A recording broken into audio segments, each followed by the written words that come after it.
Hello everyone, welcome to my YouTube channel UPSC with Rashmi. Indian geography के practice set का आज हमारा third part है। 2 पार्ट हम कंप्लीट कर चुके हैं, आप उन्हें देख सकते हैं। शुरू करते हैं आज का वीडियो।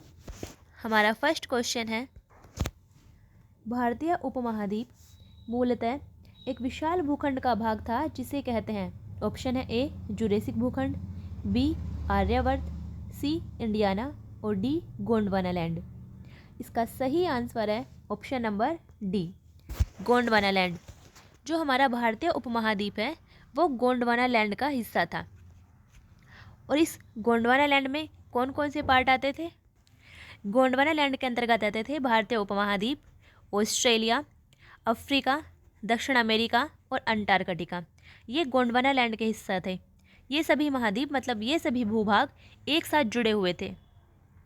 मध्यजीव कल्प में इस गोंडवाना लैंड में विखंडन की प्रक्रिया हुई और ये अनेक भागों में विभक्त हो गया, जिसमें भारतीय उपमहाद्वीप इससे अलग होकर उत्तर दिशा में खिसकने लगा।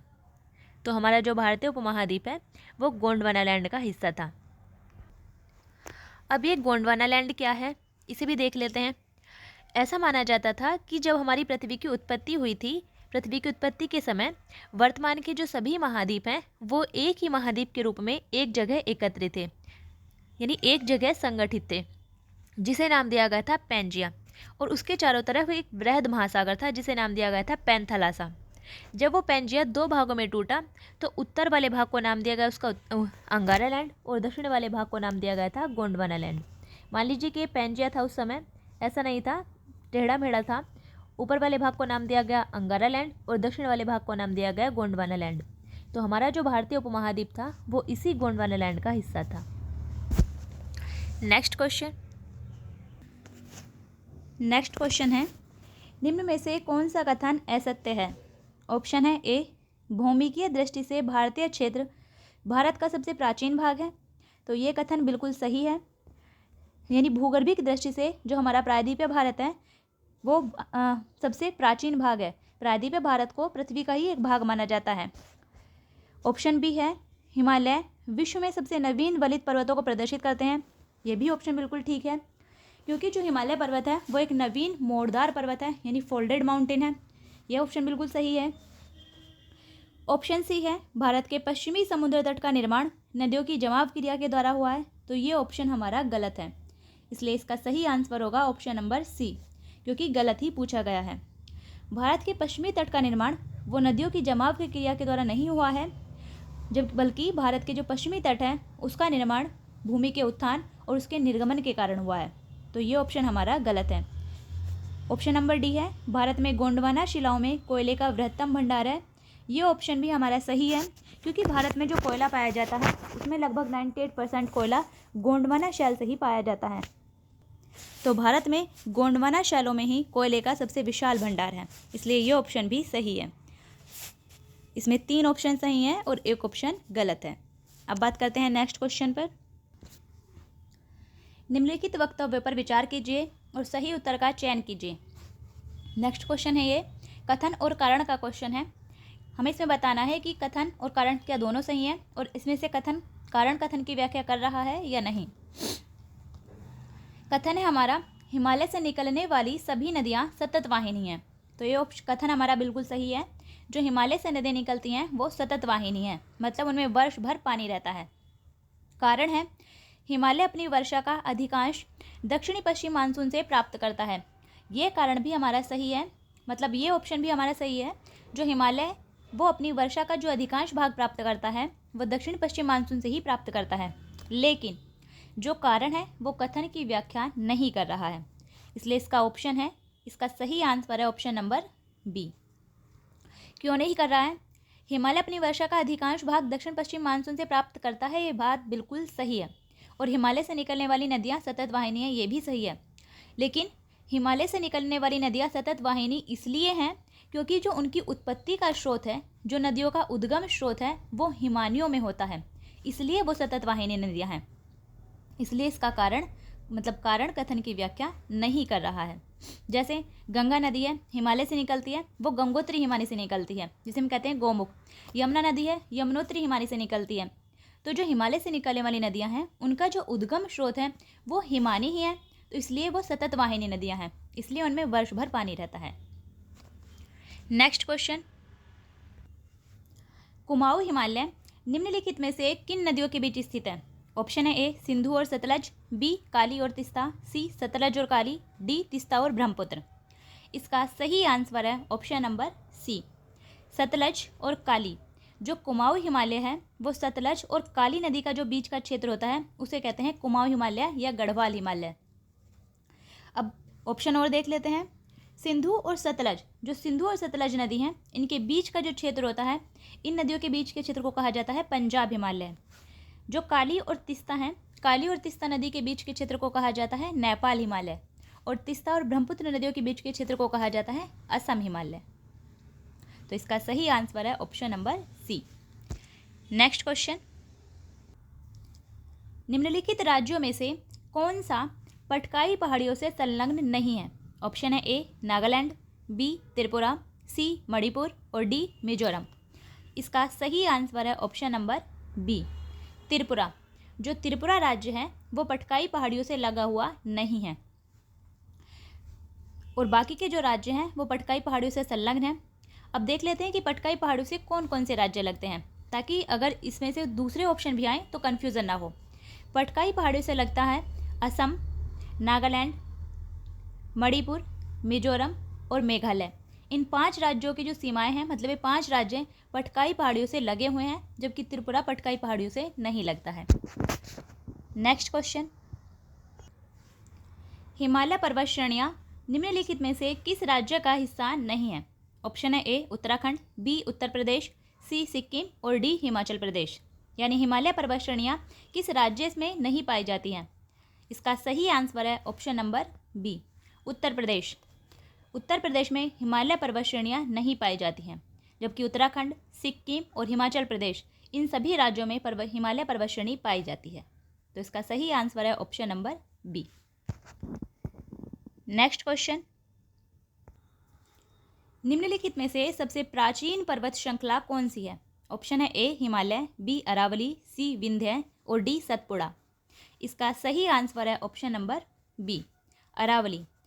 जो भारत की सबसे प्राचीन पर्वत श्रृंखला है वो है अरावली, और अरावली भारत की सबसे प्राचीन नवीन वलित पर्वत श्रृंखला, मतलब भारत की सबसे प्राचीन वलित पर्वत श्रृंखला भी है। अरावली भारत की सबसे प्राचीन वलित पर्वत श्रृंखला है और सबसे प्राचीन श्रृंखला भी है, तो इसलिए इसका सही आंसर है ऑप्शन नंबर बी।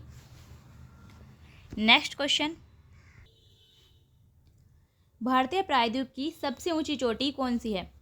ऑप्शन है ए Ootacamund, option B अन्नाईमुदी, option C Doda बेटा और ऑप्शन डी महाबलेश्वर। तो भारतीय प्रायद्वीप की सबसे ऊंची चोटी कौन सी है? इसका सही आंसर है ऑप्शन नंबर बी, अन्नाईमुदी। भारतीय प्रायद्वीप की सबसे ऊंची चोटी है अन्नाईमुदी, जो कि केरल की अन्नामलाई पहाड़ियों में स्थित है, और इसकी ऊंचाई है 2695 मीटर। ये अन्नाईमुदी की ऊंचाई है। नेक्स्ट क्वेश्चन, निम्नलिखित कथनों में से कौन सा एक सही नहीं है? ऑप्शन है ए, यानी इनमें से एक गलत है, वो बताना है। ऑप्शन ए है पश्चिमी घाट उत्तरी क्षेत्र में अपेक्षाकृत अधिक ऊंचाई पर है। यही ऑप्शन हमारा गलत है, इसलिए इसका सही आंसर है ऑप्शन नंबर ए, क्योंकि पश्चिमी घाट उत्तरी क्षेत्र में नहीं बल्कि दक्षिणी क्षेत्र में अधिक ऊंचाई पर है। यानी पश्चिमी घाट की ऊंचाई जैसे जैसे हम उत्तर से नीचे दक्षिण की तरफ आते हैं उसकी ऊंचाई बढ़ती जाती है, तो पश्चिमी घाट दक्षिणी क्षेत्र में अधिक ऊंचाई पर है, ना कि उत्तरी क्षेत्र में। इसलिए इसका सही आंसर है ऑप्शन नंबर ए, ये ऑप्शन गलत है। आगे के ऑप्शन भी देख लेते हैं। पश्चिमी घाट में अन्नाईमुडी सबसे ऊंची चोटी है, अभी देखा था, ये ऑप्शन बिल्कुल सही है। पश्चिमी घाट में जो सबसे ऊंची चोटी है वो है अन्नाईमुडी, जिसकी ऊंचाई है 2695 मीटर। उसके बाद ऑप्शन नंबर सी है ताप्ती नदी सतपुड़ा के दक्षिण में है, ये ऑप्शन भी बिल्कुल सही है। जो ताप्ती नदी है वो सतपुड़ा और अजंता की श्रेणियों से, अजंता के बीच से होकर बहती है, तो ये ऑप्शन हमारा सही है। ताप्ती नदी सतपुड़ा के दक्षिण में है। ऊपर पड़ती है सतपुड़ा की श्रेणी, नीचे अजंता की श्रेणी, और इनके बीच से होकर बहती है ताप्ती नदी। ऑप्शन नंबर डी है नर्मदा नदी तथा ताप्ती नदी घाटियां पुरानी रिफ्ट घाटियां मानी जाती हैं, ये ऑप्शन भी बिल्कुल सही है। जो नर्मदा और ताप्ती नदी हैं वो पुरानी रिफ्ट घाटियों के उदाहरण हैं। इसलिए इसका सही आंसर है ऑप्शन नंबर ए, जो कि गलत है। नेक्स्ट क्वेश्चन, मध्य भारत में स्थित पहाड़ियों का पश्चिम से पूर्व निम्नलिखित में से कौन सा एक क्रम सही है। ये मध्य भारत की कुछ पहाड़ियाँ दी गई हैं, इनका हमें पश्चिम से पूर्व की तरफ क्रम बताना है। जो इसमें सही आंसर होगा ऑप्शन नंबर ए है मैकाल, सतपुड़ा, महादेव और Chota Nagpur. Option number B Satpura, Mahadev, Maikal और छोटा नागपुर। ऑप्शन सी मैकाल, महादेव, सतपुड़ा और छोटा नागपुर। ऑप्शन डी सतपुड़ा, महादेव, छोटा नागपुर और मैकाल। इसका सही आंसर है option number B, Satpura, Mahadev, Maikal और छोटा नागपुर। ये पश्चिम से पूर्व का सही क्रम है, क्योंकि जो महादेव और मैकाल है वो सतपुड़ा पर्वत का ही यानी सतपुड़ा पर्वत श्रेणी का ही पूर्वी विस्तार है। तो सबसे पहले पड़ेगा सतपुड़ा, उसके बाद महादेव, मैकाल और फिर छोटा नागपुर पठार। तो ये ऑप्शन इसका सही है। नेक्स्ट क्वेश्चन, नंदा देवी चोटी किस हिमालय का भाग है। ऑप्शन है ए असम हिमालय का, ऑप्शन बी गढ़वाल हिमालय का, ऑप्शन सी नेपाल हिमालय का और ऑप्शन डी पंजाब हिमालय का। तो सबसे पहले बात करते हैं नंदा देवी की। नंदा देवी कहाँ है? नंदा देवी उत्तराखंड राज्य में पड़ती है। तो नंदा देवी किस हिमालय का हिस्सा होगी? असम तो होगा नहीं, नेपाल भी नहीं होगा और पंजाब भी नहीं होगा, क्योंकि उत्तराखंड में आती है। तो नंदा देवी गढ़वाल हिमालय का हिस्सा है, इसलिए इसका सही आंसर है option number B, Garhwal Himalaya. Uttarakhand में जो हिमालय का भाग आता है उसे कहते हैं गढ़वाल हिमालय या कुमाऊं हिमालय, इसलिए नंदा देवी जो नंदा देवी चोटी है वो गढ़वाल हिमालय का भाग है। इसका सही आंसर है option number B. Next question, सूची 1 को सूची 2 से मिलाना है। एक तरफ है भारत के राज्य और दूसरी तरफ है सबसे ऊंची चोटियाँ। सबसे पहले है नंबर मतलब ए है तमिलनाडु। तमिलनाडु की जो सबसे ऊंची चोटी है वो है डोडा बेटा, तो ए का है हमारा 4। बी है राजस्थान, राजस्थान की सबसे ऊंची चोटी है गुरु शिखर, बी का है हमारा 3। फिर है नागालैंड, नागालैंड की सबसे ऊंची चोटी है सारामती, सी का है हमारा 2। और फिर है मध्य प्रदेश, मध्य प्रदेश की सबसे ऊंची चोटी है धूपगढ़, डी का है हमारा 1। हमारा सही आंसर होगा 4, 3, 2, 1, यानी ऑप्शन नंबर डी हमारा सही आंसर है। तमिलनाडु राज्य की सबसे ऊंची चोटी डोडा बेटी, राजस्थान राज्य की सबसे ऊंची चोटी गुरु शिखर चोटी, नागालैंड राज्य की सबसे ऊंची चोटी है सारामती और मध्य प्रदेश राज्य की सबसे ऊंची चोटी धूपगढ़ चोटी। नेक्स्ट क्वेश्चन, कुल्लू घाटी जिन पर्वत श्रेणियों के बीच स्थित है वे हैं, जो कुल्लू घाटी है वो किन 2 पर्वत श्रेणियों के बीच में स्थित है?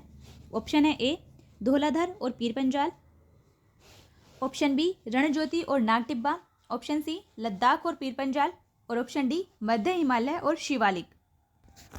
इसका सही आंसर है ऑप्शन नंबर ए धौलाधर और पीर पंजाल। जो हमारी कुल्लू घाटी है वो धौलाधर और पीर पंजाल पर्वत श्रेणी के बीच में स्थित है। नेक्स्ट क्वेश्चन, निम्नलिखित में से कौन एक सही सुमेलित नहीं है? मतलब एक तरफ है इसमें दर्रे और दूसरी तरफ है राज्य, कि वो किस राज्य में है। इनमें से एक गलत है, वही हमें बताना है कि इनमें से कौन सा सही सुमेलित नहीं है। ऑप्शन ए है चांगला दर्रा जो कि जम्मू कश्मीर में है, ऑप्शन बी है रोहतांगला दर्रा जो कि हिमाचल प्रदेश में है, ऑप्शन सी है बोमडिला दर्रा जो कि अरुणाचल प्रदेश में है और ऑप्शन डी है सैला दर्रा जो कि उत्तराखंड में है। इसका सही आंसर है ऑप्शन नंबर डी सैला दर्रा। सैला दर्रा उत्तराखंड में नहीं है बल्कि अरुणाचल प्रदेश में है। तो इसका सही आंसर है ऑप्शन नंबर डी। जो चांगला दर्रा है वो जम्मू कश्मीर में था, लेकिन अब जब जम्मू कश्मीर एक केंद्र शासित प्रदेश बन चुका है तो चांगला दर्रा आता है हमारे लद्दाख में। ऑप्शन बी में है रोहतांगला दर्रा, तो रोहतांग दर्रा हिमाचल प्रदेश में है, ये बिल्कुल सही है। बोमडिला दर्रा ये भी अरुणाचल प्रदेश में है, ये बिल्कुल सही है। चांगला दर्रा उस टाइम जम्मू कश्मीर में था, लेकिन अगर वर्तमान दृष्टि से देखा जाए तो वो लद्दाख जिले में पड़ेगा, मतलब लद्दाख केंद्र शासित प्रदेश में पड़ेगा। ये हमारा सही है। नेक्स्ट क्वेश्चन, सूची 1 को सूची 2 से मिलाना है। एक तरफ है पहाड़ी दर्रे और दूसरी तरफ है राज्य, तो कौन सा पहाड़ी दर्रा किस राज्य में है वो हमें बताना है। ए है बनिहाल दर्रा, बनिहाल दर्रा कहाँ पड़ता है? जम्मू कश्मीर में, ए का है हमारा 2। फिर है नाथुला दर्रा, नाथुला कहाँ पड़ता है? सिक्किम में, बी का है हमारा 3। नीति दर्रा, नीति दर्रा पड़ता है उत्तराखंड में, सी का है हमारा 4। और शिप्की दर्रा, शिप्की दर्रा पड़ता है हिमाचल प्रदेश में, डी का है हमारा 1। हमारा सही आंसर होगा 2, 3, 4, 1 यानी ऑप्शन नंबर बी हमारा सही आंसर है। बनिहाल दर्रा जम्मू कश्मीर में, नाथुला दर्रा सिक्किम में एक और दर्रा आता है वो है जयलेपला दर्रा। नीति माना नीति एक और आता है माना दर्रा, ये माना नीति दोनों उत्तराखंड में पड़ते हैं और शिपकिला दर्रा हिमाचल प्रदेश में पड़ता है। तो इसलिए इसका सही आंसर है option number B. Next question, Bharat के दक्कन के पठार पर बैसाल्ट निर्मित लावा शैलों का निर्माण हुआ है। यानी भारत का जो दक्कन का पठार है वहाँ बैसाल्ट निर्मित जो लावा शैलें हैं उनका निर्माण किस युग में हुआ है? ऑप्शन है ए क्रिटेशियस युग में, ऑप्शन बी प्लीस्टोसीन युग में, ऑप्शन सी कार्बोनिफेरस युग में और ऑप्शन डी मायोसीन युग में। इसका सही आंसर है ऑप्शन नंबर ए क्रिटेशियस युग में। जो भारत के दक्कन पठार पर बैसाल्ट निर्मित लावा शैलें हैं उनका निर्माण क्रिटेशियस युग में हुआ है। Next question,